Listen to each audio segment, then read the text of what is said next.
push am forward, sharp, sharp. Him pressure dey drop oh. I go put another line now. Make una no slack.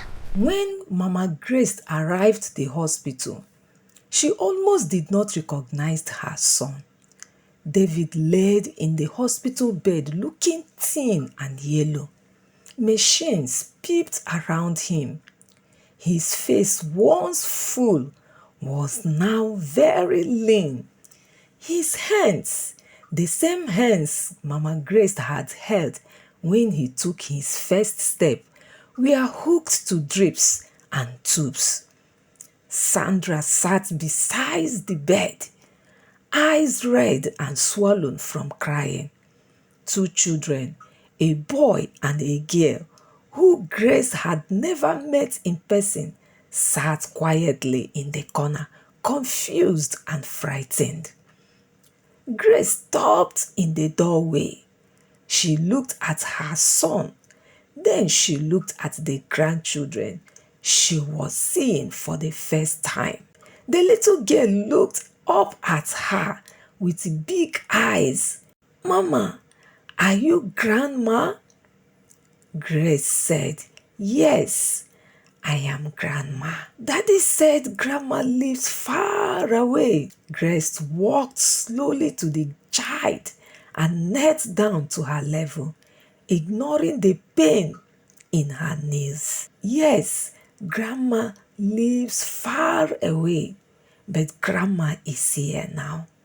She held the child for a long moment. Then she stood up and faced the bed. The doctor came in, a young man with tired eyes who had clearly seen too much suffering. "Mrs. Okonkwo, thank you for coming. Your son's kidney had failed completely. Dialysis is keeping him alive for now, but it cannot do so for long. He needs a transplant. We have tested the family. You are the only compatible donor we have found." "What does donating a kidney mean for me?" Mama Grace asked. "You will live normally with 1 kidney. The surgery is serious, but it is done every day. The main risk is the surgery itself. Recovery takes 4 to 6 weeks. After that, with care, you can live a full life." Mama Grace nodded slowly. She looked at her son again in the bed. She thought about all the years, the garri and salt, the sold earrings, the night she cried on the floor after receiving a letter from the university about unpaid fees. She thought about the guest room, the water instead of food, the notes she left on the kitchen table. She thought about the little girl who just called her Grandma. Sandra stood up and knelt on the floor. "Mama Grace, Mama, please. I know I have not been a good daughter-in-law, but my children need their father. I know David has not been a good son either. I took responsibility for my part. But please, my children need their father. I am begging you." Mama Grace looked at this woman on the floor in front of her. Sandra, the beautiful, educated Lagos girl who had once made her feel like a stranger in her own son's house. Something in Grace shifted. Not because Sandra deserved it, not even because David deserved it, but because Grace was tired of hardness. She had been carrying hardness in her chest for 3 good years, and it was heavier than any basket of vegetables she had ever carried on her head. My people, this is the moment of truth. Should Mama Grace donate her kidney? What would you do? Comment below right now. Later in that evening, Mama Grace did not give her answer that night. She asked to be left alone and she went to the small hospital chapel at the end of the corridor. She sat in the quiet for a long time. She was not angry anymore. She was past anger. Anger is hot and loud. What Mama Grace felt was something older and quieter, a deep sadness for the life that could have been, for the son she raised versus the man he had become. She thought about a scripture she had memorized as a young woman. It said that love is not about what you get back. Love is what you give, even when it costs you. She had given David life the first time on the day she pushed him into the world, screaming and bleeding and terrified and joyful all at once. Could she give him life a second time? She stayed in that chapel for 2 hours. When she came out, her face was calm. She found the doctor. Prepared me for the surgery, Dr. Emeka. Are you sure? Yes, I am sure. I carried him for 9 months. I can carry this too. Prepare me. Prepare me. I am ready.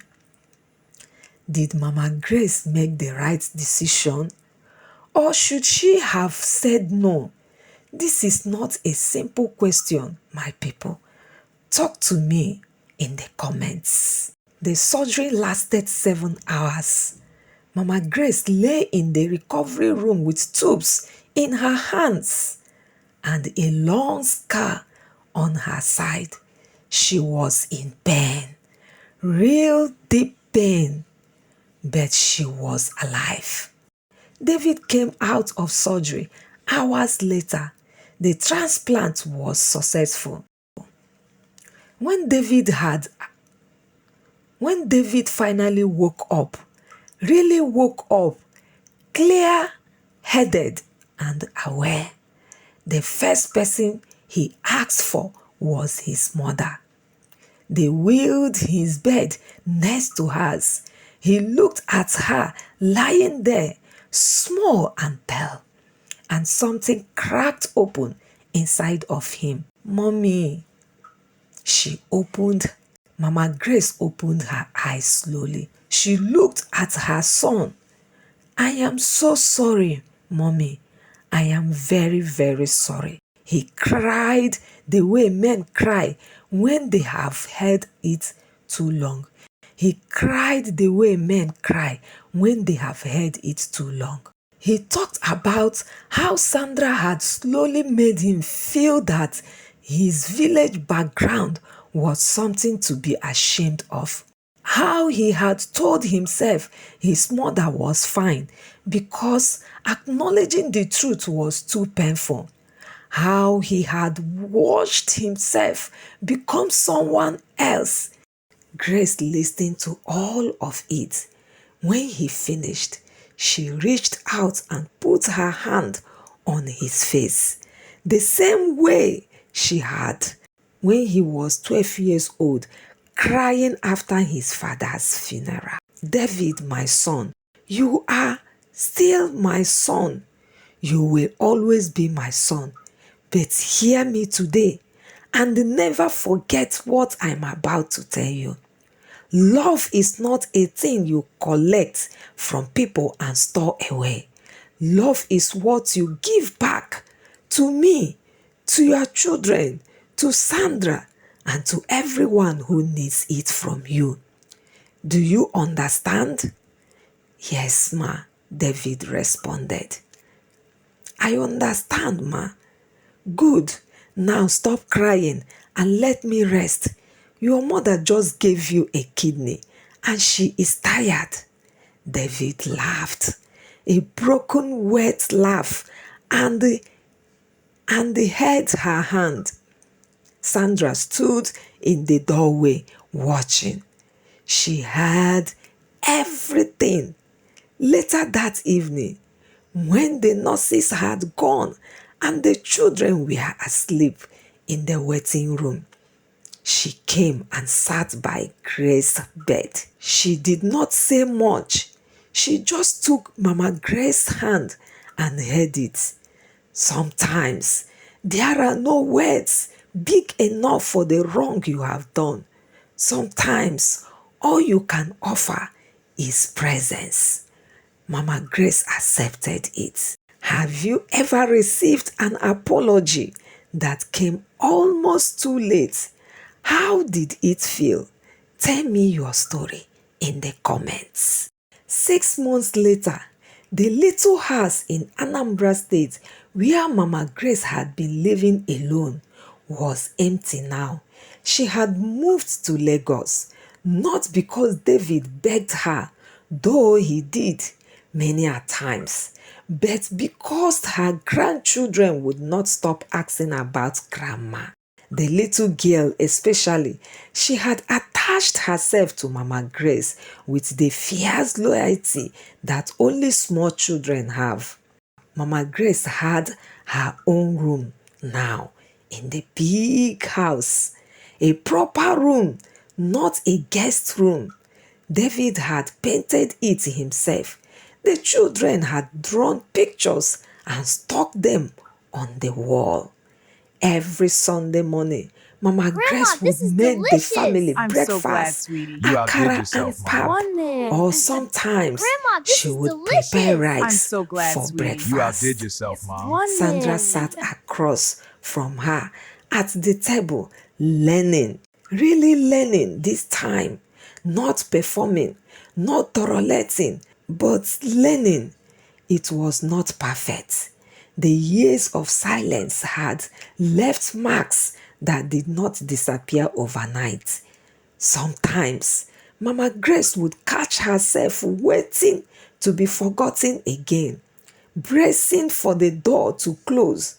It took time to unlearn that fear, but David called her every day, even when he was busy. Mama Grace would close her eyes and thought about the young woman who used to eat garri and salt so her son could eat.